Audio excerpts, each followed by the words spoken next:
Hello दोस्तों, स्वागत है आप सभी का। हम लोग नेट के प्रश्न पत्र को हल कर रहे हैं। अभी तक इसके 60 प्रश्न हो चुके हैं। आइए अब इसके आगे के प्रश्नों को हल करते हैं। 61वां प्रश्न है। इस प्रश्न में दो कथन दिए गए हैं। इनमें से एक स्थापना है और दूसरा तर्क है। दिए गए विकल्पों में से सही विकल्प का चयन कीजिए। स्थापना है, दलित चिंतन और साहित्य में अभिव्यक्त मनुष्य गांधी का हरिजन ही है। तर्क है, क्योंकि दलित साहित्य में मुख्यतः बाबा साहब अम्बेडकर के सामाजिक राजनीतिक चिंतन को अपनाया गया है। इसका उत्तर होगा ए, का गलत, खा सही। अगला प्रश्न है, निम्नलिखित में से हिंदी के यात्रा वृत्तांत हैं। यहाँ पर 4 रचनाएं दी गई हैं। इनमें से हमें बताना है कि हिंदी का यात्रा वृत्तांत कौन सा है। पहली रचना है, याद हो कि ना याद हो। यह एक संस्मरण है और इसके लेखक हैं काशीनाथ सिंह। इसका प्रकाशन वर्ष है सन 1992। दूसरी रचना है, अरे यायावर रहेगा याद। यह यात्रा वृत्तांत है। इसके लेखक हैं अज्ञे और इसका प्रकाशन वर्ष है सन 1953। तीसरी रचना है, आखिरी चट्टान तक। यह भी एक यात्रा वृत्तांत है। इसके लेखक हैं मोहन राकेश और इसका प्रकाशन वर्ष भी सन 1953 है। चौथी रचना है, जिनकी याद हमेशा रहेगी। यह एक संस्मरण है। इसके लेखक हैं अमृत राय और इसका प्रकाशन वर्ष सन 1992 है। इसका जो सही उत्तर है, खा, अरे यायावर रहेगा याद और आखिरी चट्टान तक। डी आंसर इसका सही है। अगला प्रश्न है, निम्नलिखित काव्य पंक्तियों को उनके रचनाकारों के साथ सुमेलित कीजिए। यहाँ 2 सूची दी गई हैं। पहली सूची में काव्य पंक्तियाँ हैं, दूसरी सूची में रचनाकार हैं। पहली काव्य पंक्ति है, पंडिये सल सत्य बखाणे, देही बुद्ध बसंतन जाने। इसके रचनाकार हैं सरहप्पा। दूसरी पंक्ति है, 12 बरस ले कूकर जिए और 13 ले जिए सियार। इसके रचनाकार हैं जगनिक। तीसरी पंक्ति है, बड कौशल तो राधे किनल कन्हाई लोचन आधे। इसके रचनाकार हैं विद्यापति। चौथी पंक्ति है, जाति ओछा पाति ओछा, ओछा जन्म हमारा। इसके रचनाकार हैं रैदास।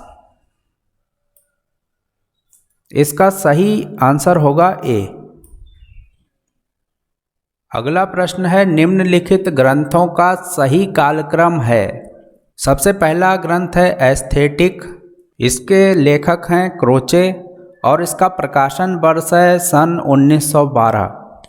दूसरा ग्रंथ है लिटरेरिया बायोग्राफिया। इसके लेखक हैं कॉलरेज और इसका प्रकाशन वर्ष है सन 1817। तीसरा ग्रंथ है द सेक्रेड वुड। इसके लेखक हैं T.S. इलियट और इसका प्रकाशन वर्ष है सन 1920। अगला ग्रंथ है पोएटिक्स। इसके लेखक हैं अरस्तु और इसका प्रकाशन वर्ष है 335 ईसा पूर्व। इसका बी उत्तर होगा। अगला प्रश्न है, इस प्रश्न में 2 कथन दिए गए हैं। इनमें से एक स्थापना है और दूसरा तर्क। दिए गए विकल्पों में से सही विकल्प का चयन कीजिए। स्थापना है, जैसे विश्व में विश्वात्मा की अभिव्यक्ति होती है वैसे ही नाटक में रस की। तर्क है, क्योंकि संघर्ष की नाट्य स्थितियों में ही रसास्वादन की प्रक्रिया विकसित होती रहती है। इसका सही उत्तर होगा ए, का सही, खा सही। अगला प्रश्न है, हिंदी में नॉवेल के अर्थ में उपन्यास पद का प्रथम प्रयोग किसने किया था? इसका उत्तर होगा भारतेंदु हरिश्चंद्र। अगला प्रश्न है, साधारणीकरण की निम्नलिखित स्थापनाओं को उनके प्रतिपादकों से सुमेलित कीजिए। इसमें दो सूची दी गई हैं। पहली सूची में स्थापनाएं हैं और दूसरी सूची में उसके प्रतिपादक हैं। हमें स्थापनाओं को उनके प्रतिपादकों के साथ सुमेलित करना है। पहली स्थापना है, रसास्वाद में वासनात्मक तथा स्थिर मनोवृत्तियां जिनके द्वारा चरित्र की सृष्टि होती है, साधारणीकरण के द्वारा आनंदमय बना दी जाती है।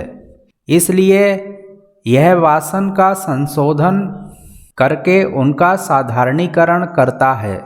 इसके प्रतिपादक हैं जयशंकर प्रसाद। दूसरी स्थापना है, काव्य प्रसंग या रस के समस्त अवयवों का साधारणीकरण मानने की अपेक्षा कवि भावना का साधारणीकरण मानना मनोविज्ञान के अधिक अनुकूल है। इसके प्रतिपादक हैं नगेंद्र।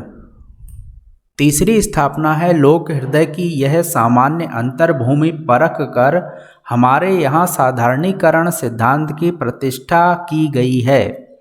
यह सामान्य अंतर्भूमि कल्पित या कृत्रिम नहीं है। इसके प्रतिपादक हैं रामचंद्र शुक्ल। चौथी स्थापना है, जब चमत्कारिक अर्थ मर जाता है तब उस शब्द की रोगोत्तेजक शक्ति भी क्षीण हो जाती है। उस अर्थ की प्रतिपत्ति करता है जिससे पुनः रागात्मक संबंध स्थापित हो। साधारणीकरण का यही अर्थ है। इसके प्रतिपादक हैं अज्ञेय। इसका जो सही आंसर होगा वो होगा ए। अगला प्रश्न है, किस विद्वान ने कहा था कि बुद्ध देव के बाद भारत में सबसे बड़े लोकनायक तुलसीदास थे? इसका उत्तर होगा जॉर्ज ग्रियर्सन। अगला प्रश्न है, दिवस का अवसान समीप था, गगन था कुछ लोहित हो चला, तरु शिखा पर थी अब राजती, कमलिनी कुल बल्लभ का प्रभा। इन पंक्तियों का आशय है, यह पंक्तियाँ अयोध्या सिंह उपाध्याय की रचना प्रिय प्रवास से ली गई हैं, जिसे खड़ी बोली का प्रथम महाकाव्य माना जाता है। और इसका जो सही उत्तर होगा वो होगा, सूर्यास्त हो गया था और आसमान में लालिमा फैलने लगी थी। ए आंसर इसका होगा। फिर अगला प्रश्न है, आनंद वर्धन ने किस काव्य को ध्वनि कहा है? इसका उत्तर होगा सी, जहाँ शब्द और अर्थ दोनों अपने अर्थ का उत्सर्जन कर व्यंग्यार्थ को अभिव्यक्ति करें। अगला प्रश्न है, रामविलास शर्मा कृत महावीर प्रसाद द्विवेदी और हिंदी नवजागरण का प्रकाशन काल है। महावीर प्रसाद द्विवेदी और हिंदी नवजागरण का प्रकाशन काल है सन 1977। इसका बी आंसर होगा। अगला प्रश्न है, सिद्धों से संबंधित रामचंद्र शुक्ल के कौन कौन से कथन सही हैं? यहाँ कुछ कथन दिए गए हैं, इनमें से हमें बताना है कि सिद्धों से संबंधित कौन से कथन रामचंद्र शुक्ल के सही हैं। पहला है, वज्रयान में आकर महासुखवाद का प्रवर्तन हुआ। दूसरा है, नाथ पंथ सिद्धों की परंपरा से नहीं निकला है। तीसरा है, सिद्धों का साहित्य शुद्ध साहित्य के अंतर्गत नहीं आता है। चौथा है, सिद्धों की वानियाँ सांकेतिक नहीं हैं। इनमें से जो कथन सही हैं वो हैं का, वज्रयान में आकर महासुखवाद का प्रवर्तन हुआ, और गा, सिद्धों का साहित्य शुद्ध साहित्य के अंतर्गत नहीं आता है। इसका सही उत्तर होगा ए। 73वां प्रश्न है, प्रकाशन काल की दृष्टि से भीष्म साहनी के नाटकों का सही अनुक्रम है। यहाँ पर भीष्म साहनी के कुछ नाटक दिए गए हैं, उनका सही अनुक्रम बताना है। सबसे पहला नाटक है हानुष। इसका प्रकाशन वर्ष है सन 1977। दूसरा नाटक है माधवी। इसका प्रकाशन वर्ष है सन 1984। तीसरा नाटक है रंग दे बसंती चोला। इसका प्रकाशन वर्ष है सन 1996। चौथा नाटक है आलमगीर। इसका प्रकाशन वर्ष है सन 1999। इसका सही उत्तर होगा ए। 74वां प्रश्न है, प्रकाशन वर्ष की दृष्टि से निम्नलिखित काव्य कृतियों का सही अनुक्रम है। यहाँ पर कुछ काव्य कृतियाँ दी गई हैं, उनका सही अनुक्रम बताना है। सबसे पहली काव्य कृति है स्वप्न। इसके कवि हैं राम नरेश त्रिपाठी। इसका प्रकाशन वर्ष है सन 1929। दूसरी कृति है साकेत। इसके कवि हैं मैथिली शरण गुप्त और इसका प्रकाशन वर्ष है सन 1931। तीसरी कृति है पल्लव। इसका प्रकाशन वर्ष है सन 1928 और इसके कवि हैं सुमित्रा नंदन पंत। तीसरी कृति है आंसू। इसके कवि हैं जयशंकर प्रसाद और इसका प्रकाशन वर्ष है सन 1925। इसका सही उत्तर होगा सी। अगला प्रश्न है अंधेर नगरी नाटक का अंतिम दृश्य है। इसका उत्तर होगा डी शमशान।